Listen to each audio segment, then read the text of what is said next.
So what I'd like to talk you through today is just how BlackRock sees diversity and inclusion and how we have been on a journey for the last 30 years and where that's taken us, but also how we've taken or brought that to Budapest. So a big part of the success at BlackRock is definitely down to our culture and a sense of purpose that we've fostered over the years. And we see that's also the biggest issue for the future of how do we ensure that culture remains and how do we ensure it evolves as we bring on new generations of employees and the world changes. But we really do see a big part of that culture being diversity and inclusion. And diversity helps us in many ways. It helps us better connect with our clients and really build deep and meaningful relationships. More and more our clients are talking to us about diversity, talking to us about diverse teams, about diverse thoughts in investments.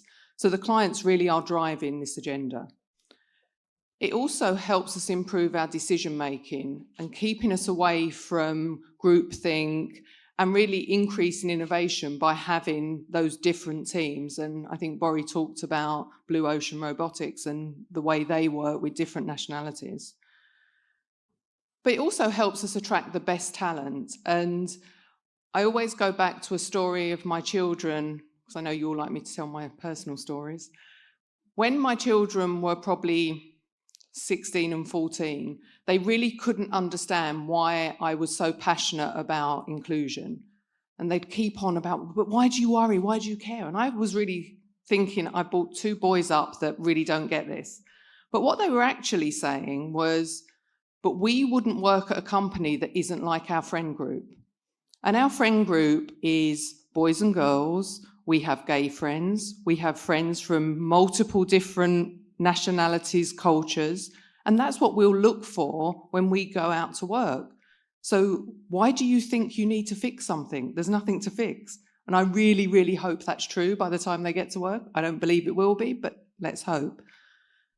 But what we do see is as we're recruiting next generations, they are pushing us to change. They are asking those questions in interviews, etc. So it really is a talent piece as well. But to me, inclusion is the most important. Diversity in some ways is easier. You can go out and build that diverse workforce. But if you don't make an environment where inclusion is at the heart of it, you may as well have people that think the same, because otherwise you're not going to bring that best thought and behaviour to the picture. And some of you have heard me say this before, but one of the quotes that I love to use the most is diversity is being invited to the party, inclusion is being asked to dance. And that's the piece we have to do. We have to get to this point where everybody's dancing.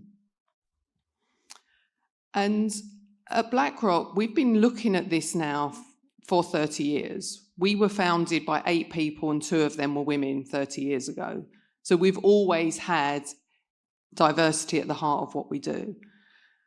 But rather than thinking about isolated programs or policies, we've really focused on how do we have a global multi-year strategy that just eats away at this and we can ensure it's really embedded. And we leverage a number of drivers. They include, and really most importantly, senior leadership really committing to this and reinforcing this through their teams and being very clear that this is imperative. This isn't just a nice to have. It's not an HR issue. This is really a business issue. And communication and education to really enforce the business case. And measurement. I think measurement's really important. And as I said, we've really been on this journey for 30 years. And what I look at it as, it's a bit like losing weight. You can't just say, right, I'm going to go to the gym tomorrow or I'm not going to eat chocolate for a week. You'll soon put that weight back on. It has to be a complete change in the way you think. It has to be embedding thoughts, behaviours change. And it's those lots and lots of little things that you change on a daily basis that really in the end bring that big change about. and it is behavioural change. So really, we had 3 key stages to our journey. The first one was really understanding the basics of bias. So in 2011, we launched a big effort with Harvard, and we began really thinking and looking at what is unconscious bias and how do we build an understanding and awareness of that across the organisation. And so we developed a program called Driving Better Decisions, and that was aimed at managers to really think about how they thought differently, not just about hiring, but about their teams, how they use their teams, etc. Then in 2016, we really began to shift behaviour and really start thinking about this is now a business-orientated approach. It's not about anything else but business. And we really started to build that emotional connection, that emotional commitment, and start to make the businesses own this, that take it out of everywhere else. The businesses began to own this and really be able to articulate each of those businesses the benefit of having diverse teams. But then we needed to start thinking about scale, because we have 14,000 employees, we're growing all the time, we've got 70 odd offices. So what we did, we built a team of getting on for 200 inclusion and diversity champions, and we really got those to go out and spread the word, and they became the ambassadors. And then we have around about 50 people on what we call our Human Capital Committee, and they're senior leaders, I'm one of them, and our job is to really ensure we're working with the real senior leadership team, HR, the businesses, to just make this day-to-day BAU. And just going back to measurement, we measure this constantly, and we measure in 2 real key ways. In our employee opinion survey, we have specific questions that are around I&D. So we ask things like, can someone like me advance at BlackRock? Do I feel like I belong at BlackRock? And we're seeing that year-on-year increase in the people that feel that and can see that.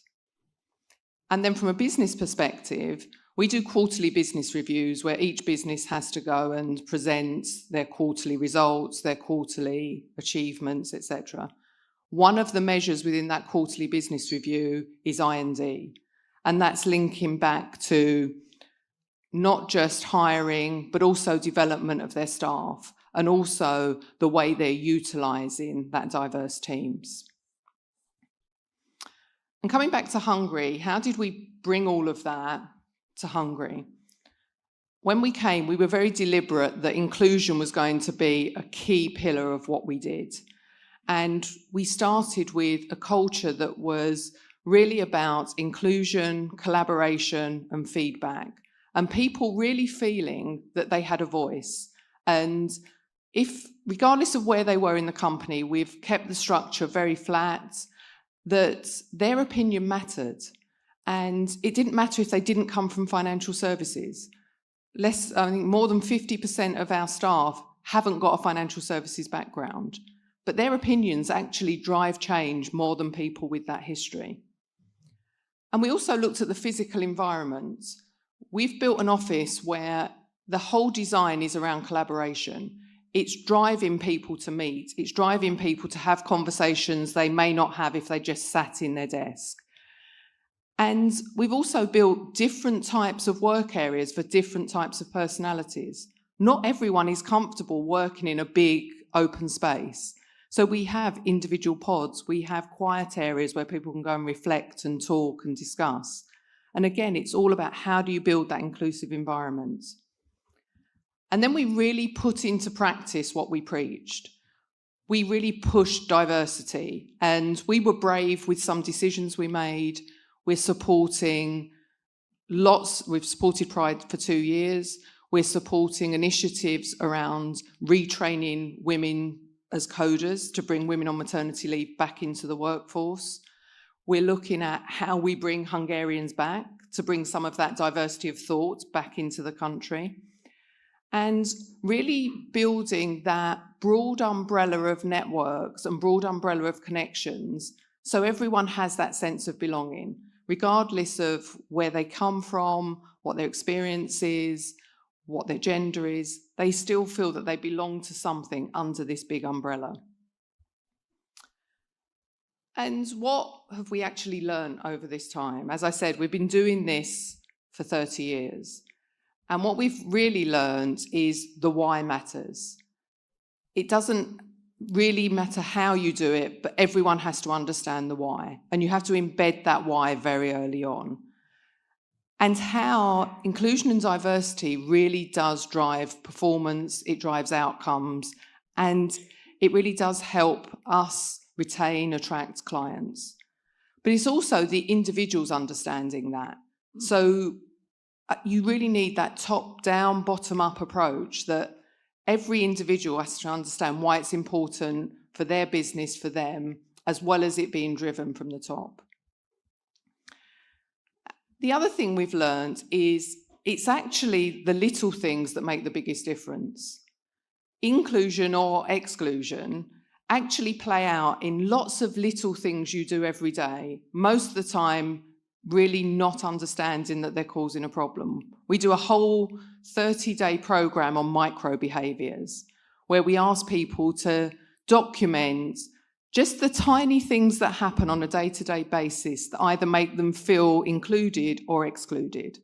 And when you see that written down, most of the ones that make people feel excluded are so easy to fix.